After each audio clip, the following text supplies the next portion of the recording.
ये रिश्ता हो जाए किसी तरह। हाथी बहुत तारीफ कर रहा था उस लड़के की। भाड़ में गया वो लड़का और उसका रिश्ता। मुझे नहीं करनी किसी ऐसे वैसे से शादी। मामा मामा, मैं जानती हूँ कि आपको मेरी बात पे यकीन नहीं आएगा, मगर मैं सच कह रही हूँ। मैंने सलमान को वहाँ नहीं बुलाया था, वो खुद आया था। तो फिर किससे शादी करनी है? उस सलमान से जिसने तुम्हें इस हाल तक पहुंचाया। मुझे तुम्हारी बात पे पूरा यकीन है। मैं जानती हूँ महरू। मुझे सिर्फ हादी से शादी करनी है। क्या बकवास कर रही हो तुम? मैं बकवास नहीं कर रही अम्मा, मुझे सिर्फ हादी से शादी करनी है और वो मैं करके रहूंगी। अगर आप जानती थी तो फिर आपने ये सब क्यों किया? तुम्हारी असलियत ज़हन के सामने लाने के लिए। आई एम श्योर कि तुम्हें कोई ना कोई एक अच्छा सा शरीके सफर जरूर मिलेगा। पहले शादी करके क्या मिला है हादी जो दोबारा सोचूं? वैसे भी अब मुझ पर बदकिरदारी और तलाक का दाग लग गया है। मैंने तुम्हारे साथ कितना बुरा किया है, मगर आज फिर भी तुम्हें मेरे दर्द का एहसास है। मेरे लिए तो दुनिया के सबसे अच्छे इंसान तुम हो हादी। मफाद प्रस्त की नेक्स्ट एपिसोड में हम देखेंगे कि फराह बेगम तलाक के कागजात देने के लिए महरू के घर आती है और महरू जो है तलाक के कागजात को देखते ही रोने लग जाती है और कहती है कि मम्मा मैंने कुछ नहीं किया, सलमान खुद आया था मेरे कमरे में, मैंने उसको अपने कमरे में नहीं बुलाया था। तो यहाँ पे फराह बेगम कहती है कि मुझे पता है कि तुमने उसको नहीं बुलाया था और वो खुद ही तुम्हारे कमरे में आया था। तो यहाँ पे महरू कहती है कि इसका मतलब है कि आपको सब पता है, आप जानती हैं। तो यहाँ पे फराह बेगम कहती है जी हाँ मैं जानती हूँ। तो महरू गुस्से से कहती है कि फिर आपने ऐसा क्यों किया मेरे साथ? तो यहाँ पे फराह बेगम कहेगी कि मैंने इसलिए किया क्योंकि मैं ज़ैन की जान छुड़वाना चाहती थी तुमसे। तुमने ज़ैन के दिल पे कब्ज़ा कर रखा था, तुम उसके दिल से ही नहीं निकल रही थी। तुमने उसके साथ इतना भी बड़ा फ्रॉड किया, धोखा दिया उसको, लेकिन वो तुम्हें भूल ही नहीं पा रहा था। तो मैंने सोचा क्यों ना उसके सामने तुम्हारी असलियत इस तरह से लाई जाए कि उससे तुमसे नफ़रत हो जाए। और बिल आखिर में कामयाब हो गई और अपने बच्चे को मैंने बचा लिया तुम जैसी डायन से। मैं तुम्हें अपनी बहू नहीं बल्कि बेटी बना के लेके गई थी ताकि मेरा बेटा जो है उसका तुम ख्याल कर सको और तुम अपनी ज़रूरियात जो कि तुम्हें शौक़ था शॉपिंग करने का या अय्याशी वाली ज़िंदगी गुजारने का, पैसे वाली ज़िंदगी, दौलत वाली ज़िंदगी गुजारने का, तो तुम्हारा वो शौक़ भी पूरा हो जाए। लेकिन तुम्हें तो दौलत के साथ साथ मेरे बेटे की भी जान लेना चाहिए। तो इसलिए अब तुम्हारे मुक़द्दर में सिर्फ़ रुसवाई ही है।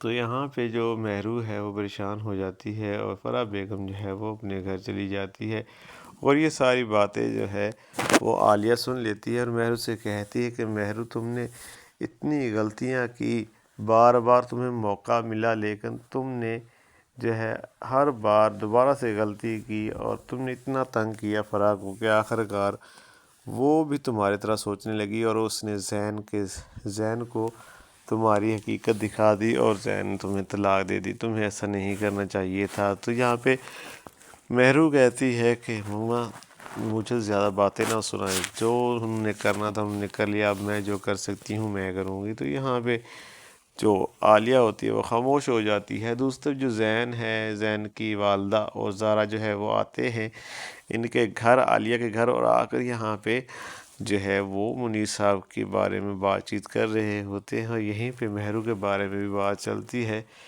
तो यहाँ पे हादी कहता है कि एक लड़का है जिसकी शादी हम महरू से कर सकते हैं, वो बहुत अच्छा लड़का है।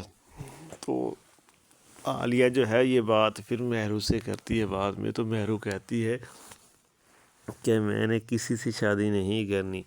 और तब जो है हादी और उसके वालदा और ज़ारा जो है अपने घर जा चुके थे। तो बाद में आलिया ये सब कुछ कह रही थी और यहाँ पे महरू कहती है कि मैंने शादी नहीं करनी। तो आलिया कहती है तुमने शादी क्यों नहीं करनी, अगर नहीं करनी तो क्यों नहीं करनी? वो कहती है कि मैंने जिस लड़के से आप कह रही हो मैंने उससे नहीं करनी, मैंने करनी है हादी से शादी। तो यहाँ पे आलिया परेशान हो जाती है कि ये क्या बकवास है, तुम शुरू से जो है वो हादी तुमसे शादी करना चाहता था लेकिन तुमने इनकार किया था। अब हादी की शादी ज़ारा से होने जा रही है हो रही है और तुम जो है वो दरमियान में आ रही हो। तो यहाँ पे महरू कहती है मैं ही हादी से शादी करूँगी, मैं ज़ारा को हादी से शादी नहीं करने दूँगी। हादी मेरा है और मैं हादी से शादी करके ही रहूँगी। तो यहाँ पे आलिया बहुत ज़्यादा परेशान हो जाती है।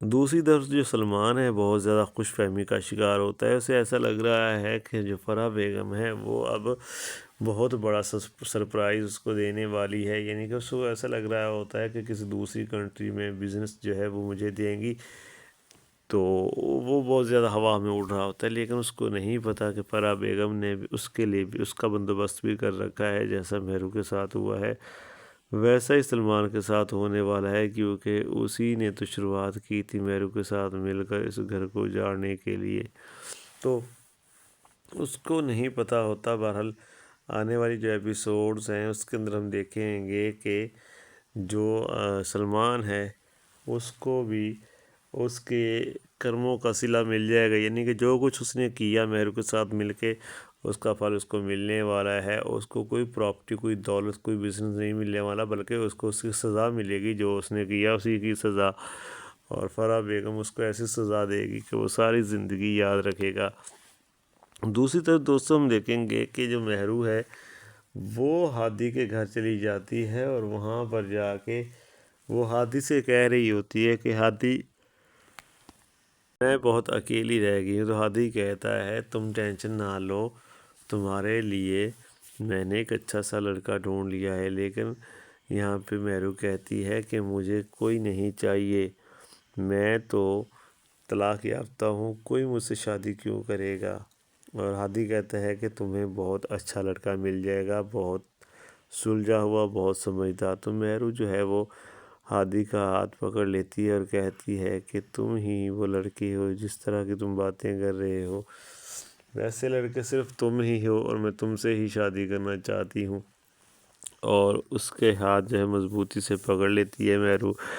تبھی جو مریم ہے وہ آتی ہے کمرے میں اور ان دونوں کو دیکھ لیتی ہے، اس کے بعد مہرو جلدی سے ہادی کا ہاتھ چھوڑ دیتی ہے، لیکن یہاں پہ جو مریم ہے اس کو پتہ چل جاتا ہے کہ مہرو نے ہادی کا ہاتھ پکڑا ہوا تھا۔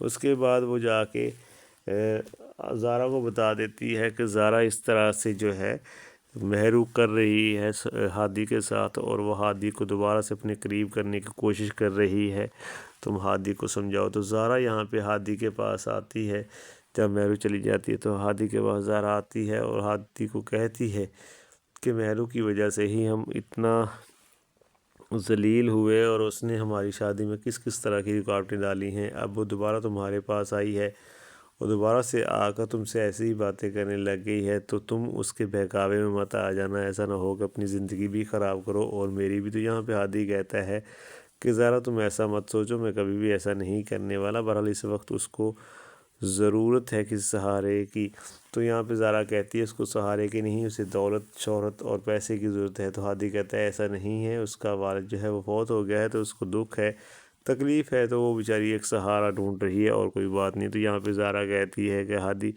میں تمہیں بتا رہی ہوں کہ آج کے بعد مہرو کے ساتھ تم نہیں ملو گے اور مہرو کی بات نہیں سنو گے۔